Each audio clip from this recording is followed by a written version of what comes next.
بسم اللہ الرحمن الرحیم۔ السلام علیکم ورحمۃ اللہ وبرکاتہ۔ آج ہم جس واقعے کا تذکرہ کریں گے وہ ہے اطاعت الہی کا ثمرہ۔ اس سے پہلے اگر آپ نے اس چینل کو سبسکرائب نہیں کیا تو پلیز اس کو سبسکرائب کر دیں اور بیل کا بٹن پریس کر دیں تاکہ اس قسم کی مزید اچھی ویڈیوز آپ تک بر وقت پہنچتی رہیں۔ تو چلیں شروع کرتے ہیں۔ کسی صابر شاکر اور عیالدار شخص کی بیوی بڑی بدزبان اور ناشکری تھی، جس کی وجہ سے وہ صاحب ایمان سخت پریشان رہتا تھا۔ چنانچہ ایک مرتبہ جب 2-3 روز تک کچھ کھانے کو میسر نہ آیا تو اس عورت نے اپنے شوہر کو بہت کچھ سخت سست کہا کہ بال بچے بھوک سے مر جاتے ہیں اور تو نکھٹو گھر میں بیٹھا ہے، کچھ تو شرم کر اور کما کر لا تاکہ بچوں کی مصیبت دور ہو۔ یہ سن کر شوہر کہنے لگا، خدا کی بندی، رات کے وقت شور و غل نہ مچا، میں صبح کو کچھ مزدوری کر لاؤں گا اور جو کچھ اجرت ملے گی تیرے سامنے لا کر رکھ دوں گا۔ چنانچہ جب وہ اللہ کا بندہ صبح کو مزدوری کرنے گیا تو کسی نے اس کی بات نہ پوچھی، باقی سب مزدور اپنے اپنے کام پر لگ گئے۔ جب اس بندہ خدا نے یہ حال دیکھا تو جنگل میں جا کر عشاء تک عبادت الہی میں مشغول رہا اور رات کو چپکے سے گھر میں جا پڑا کہ خالی ہاتھ دیکھ کر خدا جانے عورت کیا طوفان برپا کرے گی۔ صبح اٹھ کر پھر کہیں سے مزدوری کر لاؤں گا۔ رات کو جب عورت کی آنکھ کھلی تو کہنے لگی، میاں اب تک کہاں تھے اور کیا کما کر لائے؟ اس نے جواب دیا، میں نے جس کی مزدوری کی ہے وہ بڑا رحیم و کریم ہے، اس نے کل کو مزدوری دینے کا وعدہ کیا ہے۔ اس پر عورت نے جلا کر کہا، ہمارے بال بچے تو بھوک سے مر رہے ہیں اور آپ وعدہ کرتے پھرتے ہیں۔ پھر صبح کو وہ شخص مزدوری کے لیے گیا، مگر خدا کی شان پھر بھی اس کو کسی نے نہ پوچھا اور وہ مجبور ہو کر اسی مقام پر جنگل میں عبادت الہی اور گریہ وزاری میں عشاء تک مصروف رہا۔ بڑی رات گئے، جب ڈرتے ڈرتے گھر میں گیا تو وہ عورت کہنے لگی، دونوں دن کی مزدوری لائے ہو؟ اس بیچارے نے گھبرا کر کہا، آقا نے کل 3 دن کی مزدوری دینے کا وعدہ کیا ہے۔ یہ سن کر عورت آگ بگولا ہو کر کہنے لگی، اپنا بھلا چاہتے ہو تو صبح 3 دن کی مزدوری لے آؤ ورنہ منہ نہ دکھانا۔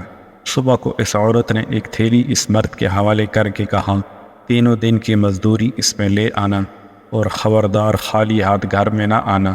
یہ سن کر اس بندہ خدا کی نظر عالم اسباب سے اٹھ کر مسبب حقیقی کی طرف جا پڑی اور اسی وقت سیدھا جنگل میں جا کر عبادت الہی میں مشغول ہو گیا اور بہت رات کی عورت کے خوف سے اس تھیلی میں ریت بھر لایا کہ رات اسی ہیلا سے گزر جائے گی اور عورت کے ٹرانے کی آفت سے بچ جاؤں گا۔ مگر جس وقت گھر کے دروازے پر پہنچے تو عورت کا ڈر اس قدر غالب ہوا کہ خدا جانے آج کیا آفت بپا کرے گی، اس لیے اس نے تھیلی ڈال کر واپسی کا ارادہ کر لیا، مگر اچانک گھر میں سے ایسی خوشبو آئی جس نے دل و دماغ کو معطر کر دیا اور وہ عورت خوش ہوتی ہوئی گھر سے نکل آئی۔ اس خدا کے بندے نے اس سے دریافت کیا کہ یہ کیا معاملہ ہے؟ کہنے لگی، اندر چل کر اس کی حقیقت سنو اور خدا کا شکر ادا کرو، یقیناً تم سچ کہتے تھے اور تمہارا مزدوری دینے والا بھی سچا ہے۔ واقعہ یہ ہے کہ میں بچوں کے کھانے پینے کی فکر میں مدہوش بیٹھی تھی، اچانک کسی نے دروازے پر دستک دی۔ میں نے جا کر دیکھا کہ ایک سبز پوش سوار دروازے پر کھڑا کہہ رہا ہے، لے اپنے شوہر کی 3 دن کی مزدوری لے لے اور اب اس کو کچھ ایذا نہ دینا اور اس سے کہہ دینا کہ جس قدر تو نے مزدوری کی تھی اس قدر اجرت مل گئی، زیادہ کرتا تو اور زیادہ پاتا، آئندہ اس کا خیال رکھنا۔ بس طباق اس نے دیا ہے جس میں 50 درہم ہے اور دم بدم اس کی خوشبو دل و دماغ کو معطر کر رہی ہے۔ یہ سن کر وہ بندہ خدا گریہ وزاری کے ساتھ خدا کی حمد و ثنا میں کھو گیا اور عورت اس کا شکستہ حال دیکھ کر حیران رہ گئی کہ بارے خدا یہ کیا معاملہ ہے، خوشحالی میں یہ پریشان حالی کیسی؟